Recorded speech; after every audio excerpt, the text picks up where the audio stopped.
Assalamualaikum warahmatullahi wabarakatuh. Perkenalkan, kami dari kelompok 12 izin memaparkan diskusi kami, yaitu mengenai pemeriksaan siklus dan rekening lain di PT Sinar Mataram sesuai dengan RPS ke-14.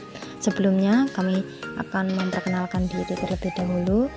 Saya Safitri, NPM 1810102046, dan rekan saya Artia Pramesti Anggraini, NPM 18101027, serta Hanifa, NPM 18101051. Nah, untuk yang pertama saya akan jelaskan mengenai tugas pada RPS kali ini, yaitu tugas nomor 9. Teman-teman bisa melihat di buku 1 uraian masalah dan instruksi pada halaman 50. Nah, untuk pertama yaitu saya akan jelaskan mengenai operasi. Nah, dari operasi tersebut rekening-rekening nominal sebagian sudah diperiksa pada waktu memeriksa rekening-rekening neraca. Nah, sebagai contoh, misal penghasilan iklan telah diperiksa bersamaan dengan pemeriksaan piutang dagang, pemakaian kertas dan jumlah sirkulasi diperiksa bersama dengan pemeriksaan persediaan, dan depresiasi dan reparasi dan pemeliharaan diperiksa bersamaan dengan aktiva tetap. Nah, rekening-rekening nominal yang telah diperiksa tadi bisa dilihat pada working trial balance dengan melihat pada kolom nomor indeksnya. Nah, pada bagian ini kita akan memeriksa rekening-rekening nominal yang belum diperiksa. Nah, untuk rekening-rekening nominal dapat diperiksa dengan menggunakan salah satu dari beberapa metode. Nah, yang pertama yaitu metode saldo kumulatif dari rekening diuji secara menyeluruh. Nah, lanjut yang kedua yaitu saldo rekening diperiksa dengan mendaftar pendebitan dan atau pengkreditan atas rekening tersebut dan mencocokkan pendebitan atau pengkreditan tersebut pada dokumen pendukungnya. Lalu yang ketiga ada dipilih beberapa pendebitan tertentu dan dicocokkan dengan dokumen pendukungnya. Bila saldo rekeningnya telah mengalami fluktuasi yang cukup material, perlu dilakukan pemeriksaan analisis. Nah, metode ini biasanya dipilih jika pengendalian intern yang bersangkutan cukup baik. Saya akan jelaskan yang pertama yaitu mengenai rekening yang saldo kumulatifnya diperiksa secara menyeluruh. Nah, untuk PT Sinar Mataram, rekening yang dapat diperiksa dengan metode ini yaitu gaji dan komisi. Kenapa? Karena disebabkan jumlah karyawan relatif tetap dengan tarif yang tetap pula. Nah, untuk memperlancar pemeriksaan, Nyonya Hanafia telah menyiapkan daftar gaji yang diklasifikasikan menurut jabatan. Daftar ini telah diarsipkan dalam kertas kerja tahun 1995, yaitu pada daftar M01. Informasi tentang komposisi staf dan tarif gajinya dapat dilihat pada arsip permanen, yaitu pada notulen rapat Dewan Komisaris.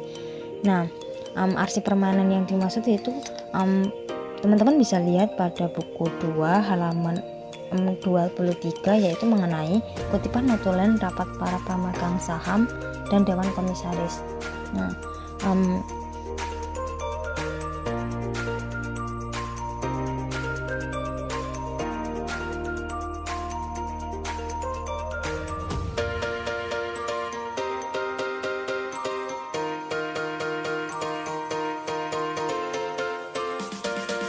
untuk pengerjaannya ini kita langsung saja ke buku 4 kertas kerja pemeriksaan tahun 1995 M01 kode WP-nya. Nah, tes atas gaji dengan periode 31 Desember tahun 1995. Nah, langsung aja kita cocokkan dengan buku 2 arsip permanennya. Dari jabatan mulai direktur utama sebesar 60 juta sudah sama, direktur editor berita 45 juta sudah sama, reporter 40 juta sudah sama, sekretaris editor berita 13 juta sudah sama, korektor naskah 10 juta 400 sudah sama, kepala bagian percetakan 34 juta sudah sama, karyawan bagian percetakan 7 orang 129 juta 290 ribu sudah sama.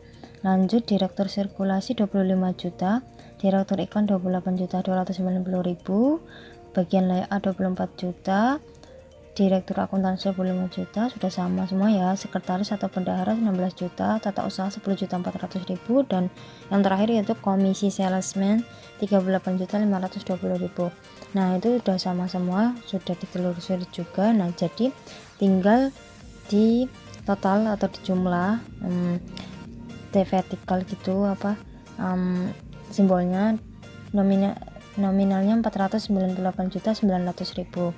Nah, untuk keterangannya tadi kita sudah membandingkan, jadi telah dibandingkan antara gaji, tarif per jam, dan tarif komisi dengan ringkasan keputusan rapat Dewan Komisaris dan para pemegang saham. Nah, untuk penjumlahannya secara vertikal telah dilakukan.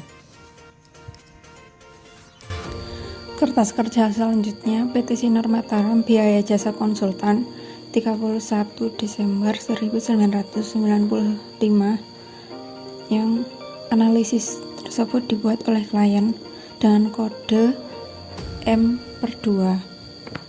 Nomor voucher 1-22 dibayar kepada penasehat hukum dengan jumlah Rp1.550.000 konfirmasi lisan.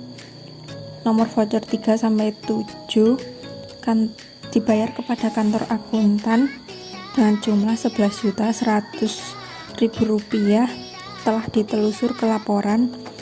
Nomor voucher 3-31 dibayar kepada penasehat hukum dengan jumlah Rp1.200.000 telah dikonfirmasi lisan.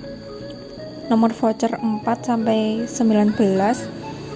dibayar kepada kantor akuntan dengan jumlah Rp3.400.000 telah ditelusur ke laporan.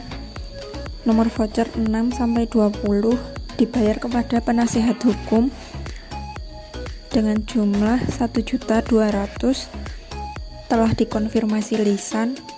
Nomor voucher 9-10 dibayar kepada Dr. Wasito Kusnadi MPH dengan jumlah Rp1.500.000 telah ditelusur ke laporan. Nomor voucher 9-30 dibayar kepada penasehat hukum dengan jumlah Rp1.200.000 telah dikonfirmasi lisan. Yang terakhir, nomor voucher 12-10 dibayar kepada penasehat hukum dengan jumlah Rp1.200.000 telah dikonfirmasi lisan. Saldo per buku 31 Desember 1995 dengan jumlah Rp22.350.000. Tes penjumlahan vertikal telah dilakukan. Macam-macam biaya dari PT Sinar Mataram tanggal 31 Desember 1995 dengan kode M/4. Keterangan sumbangan kepada Palang Merah Indonesia jumlahnya 4 juta yang telah ditelusur ke laporan. Pesta tahunan bagi karyawan 3 juta yang telah terkonfirmasi lisan dari Tuan Andriono. Biaya penyelenggaraan seminar atau rapat atau diskusi 2.025.000 yang telah ditelusur ke laporan. Iuran rutin kepada Asosiasi Perusahaan Penerbit Surat Kabar jumlahnya 2.050.000 yang telah ditelusur ke laporan. Iuran kepada Kadin 500.000 yang telah ditelusur ke laporan. Bantuan kepada koperasi karyawan jumlahnya 400.000 yang telah ditelusur ke laporan. Uang muka pembelian saham PT Suara Masyarakat jumlahnya 10 juta rupiah yang telah ditelusur ke laporan. Yang terakhir, lain-lain masing-masing di bawah 25.000 yang jumlahnya 805 dengan total 22.780.000 yang telah ditelusur ke Working Trial Balance 2 dengan kode tes voting telah diperiksa. Keterangan T, tes voting telah diperiksa. Y, telah ditelusur ke laporan. N, konfirmasi lisan dari Tuan Andriono. T per B kedua telah ditelusur ke Working Trial Balance kedua. Sekian, wassalamualaikum warahmatullahi wabarakatuh.